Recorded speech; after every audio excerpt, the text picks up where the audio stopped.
Well, in today's video, I am wearing my blue singlet in appreciation of John Cadogan. And if you're not sure who John Cadogan is, you can find a link to his channel down there. I appreciate John Cadogan's channel. I think he does a really good job. He's a very intelligent and articulate man, and I do watch his channel on a regular basis. But that does not mean that I have to agree with him on everything, and I certainly don't. Now, I'm making this video because I have over 40 modifications and accessories on my 200 series Land Cruiser, and I'm not saying that to gloat. I'm saying that because there's going to be a lot of people out there who will think that that's completely unnecessary and that I'm a dead set idiot. And that's fine. I don't care what you think. In that last series of videos, I had so many comments about keeping the car standard because the Toyota engineers know best, and if it was supposed to come with a modification or an accessory, they would have put it on there from the factory.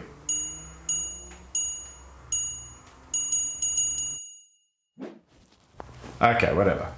So what these people are suggesting to me is that the airbox in the 200 series Land Cruiser that continually destroy $30,000 engines by leaking dust through the filter, past the filter, and into the turbos, and therefore the engine, that's fine.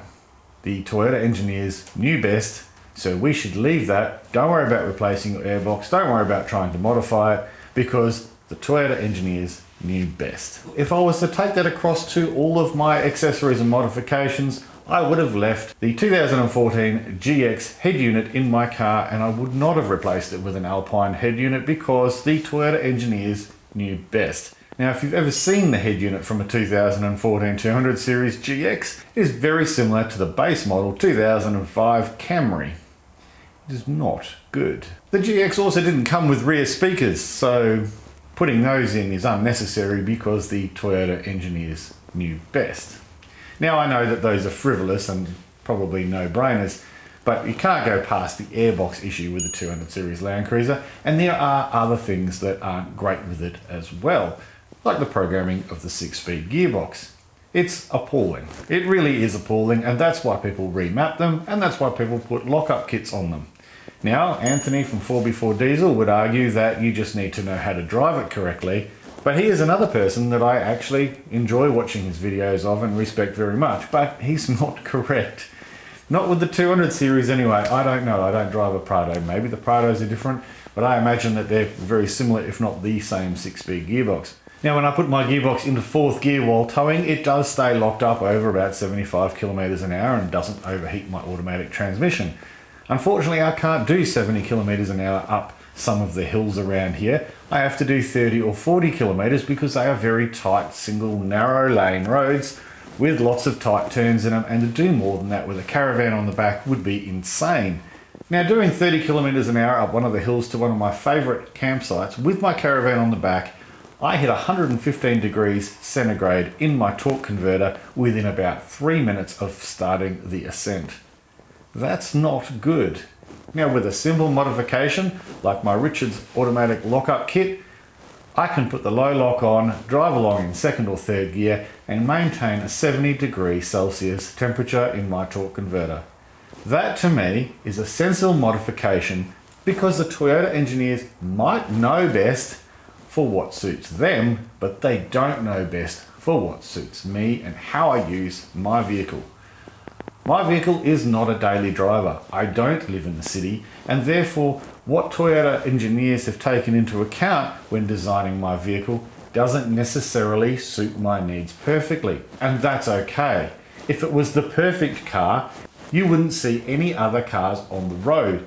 Now, you might be mistaken if you go into any caravan park in the northwest of WA that there aren't any other type of cars on the road because the only cars in those caravan parks are 200 series Land Cruisers, but that's because they are one of the better vehicles for towing heavy loads, especially after some modifications. Look, don't get me wrong, you can tow a heavy caravan with a 200 series Land Cruiser completely stock standard, and lots of people do.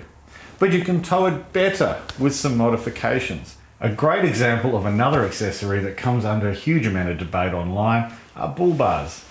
Now, John Cadogan has made it very plain and clear that he is not a supporter of bull bars and does not like them one bit. He's said it many times on his channel, and he's also said it in his online articles. The only thing is, I live in the country and I travel at night several times a month on country roads where there are a lot of animals. I've also done an advanced driving course, as John Cadogan suggested. He suggested in one article that people are absolutely crap at swerving. And that to me is disturbing in itself, because if you are swerving to avoid an animal strike, you're going to kill yourself and anyone unfortunate enough to be in the vehicle with you. That is not the way that you are supposed to handle an animal running out in front of you while you're driving on the highway, especially if you're towing or on gravel. In my opinion, the best thing that you can do, and the safest thing that you can do, is brake as hard as you safely can in a straight line. Now that's just my opinion. The other thing that John Cadogan suggested for avoiding animal strikes was to slow down. So let's go from 100 kilometers an hour to 80 kilometers an hour, as John suggested in one of his articles. This is not going to avoid a kangaroo strike when you come around a blind corner. It's not going to avoid a kangaroo jumping out of the shadows straight in front of you without you being able to see them. Yes, it may reduce the impact of an animal strike, but it's not going to stop it happening.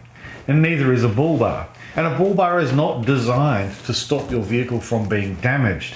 It's designed to stop your vehicle from being disabled. The roads that I drive at night don't have mobile phone coverage. I do not want to be stuck on the side of the road with Skippy's legs sticking through my radiator and my car disabled with no mobile phone coverage. The idea of the bull bar is to allow you to continue on your journey with minimal mechanical damage to the vehicle. I don't know John Cadogan's personal life, but from what he says online and how he disapproves of towing your lavatory behind your vehicle, I can only assume that John doesn't do a lot of night driving where there isn't any mobile phone coverage. But for me personally, I really like my bull bar. But bull bars don't just protect you from animal strikes, they also offer you a placed amount of winch if you are interested in off-roading, especially if you are touring by yourself. A winch is a very handy thing to have, and yes, you can fit winches without bull bars, but it is more difficult and far less common. They also improve the approach angle of the vehicle in a lot of cases, because engineers who know best, who have to build cars to be the most fuel efficient they can, build the front bumpers very low in front of the tyres in order to try and improve fuel efficiency. So when you fit a bull bar, you often find that the wings come up at the sides, and that allows you to get a little bit more purchase onto rocks and ruts and things when you're off-road. Many bull bars also allow you to fit recovery points to them, rated recovery points. Most vehicles don't come with rated recovery points. The manufacturer's engineers don't provide you with any way to recover your vehicle other than using the tie-down points that are fitted from the factory by the engineers. Now these are not rated recovery points, and using them with a snatch strap or with a heavy snatch blocked winching situation, you will probably find that decapitation of your mates or family is going to be the likely outcome. Therefore, rated recovery points are a very good idea and often are fitted to bull bars or to bull bar mounts. It is possible, just like a winch, to mount recovery points that aren't on a bull bar. However, the point is that the bull bar gives you quite a few different advantages over having a stock bumper on a four-wheel drive. It also gives you somewhere to mount your antennas for your radios and to mount driving lights or light bars. Car manufacturers are limited by finance and by emissions. They also don't care if your car lasts 500,000 kilometers. And if you've spent $130,000 on a Land Cruiser, you might care if it reaches 500,000 kilometers. Completing regular maintenance on your vehicle will help the longevity of that car, but some simple modifications can also increase that longevity and reliability. Not in all cases, as we've seen with my Ryco catch can. However, that doesn't mean that all modifications are a waste of time, and it doesn't mean that engineers are always right. So let's have a look at engineers. I have a 4-year degree from university, and it is not in engineering. I don't consider myself to be an engineer, and I don't consider myself to be a mechanic, although I do a lot of mechanical work and I am interested in engineering. I also know that from my 4-year university degree, I entered the workplace not knowing anything about how to actually do my job. People like John Cadogan openly admit that they don't appreciate the type of lifestyle that people like myself live.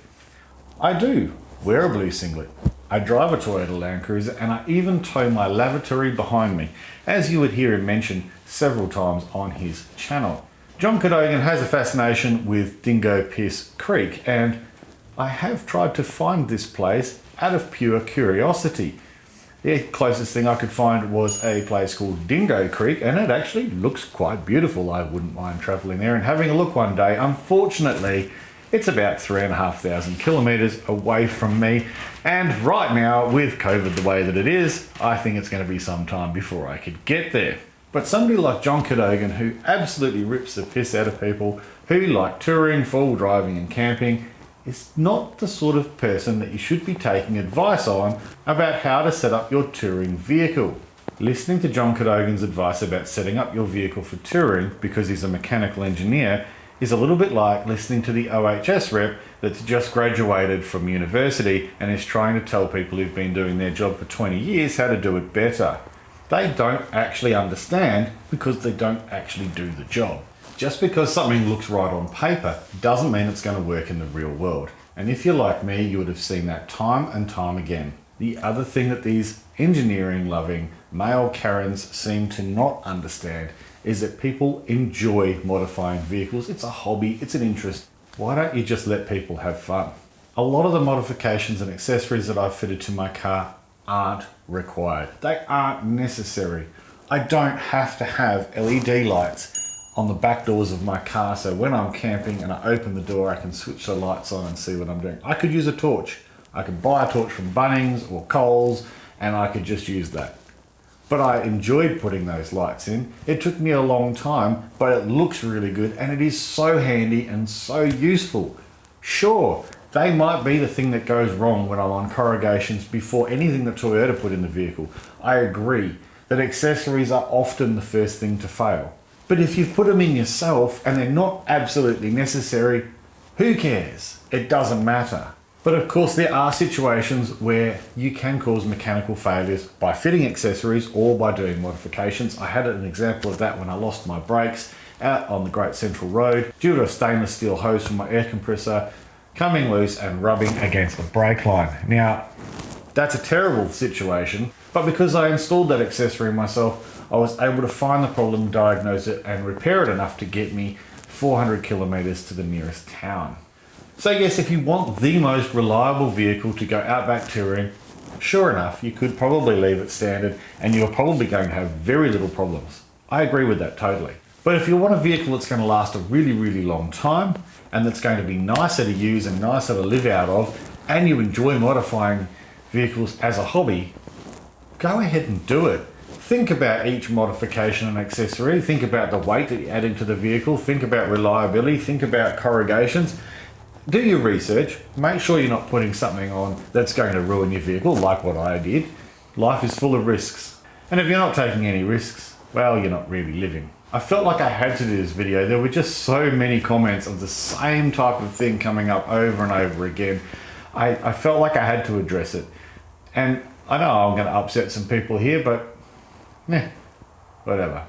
Comment below. If you liked the video, hit that like button and think about subscribing to my channel.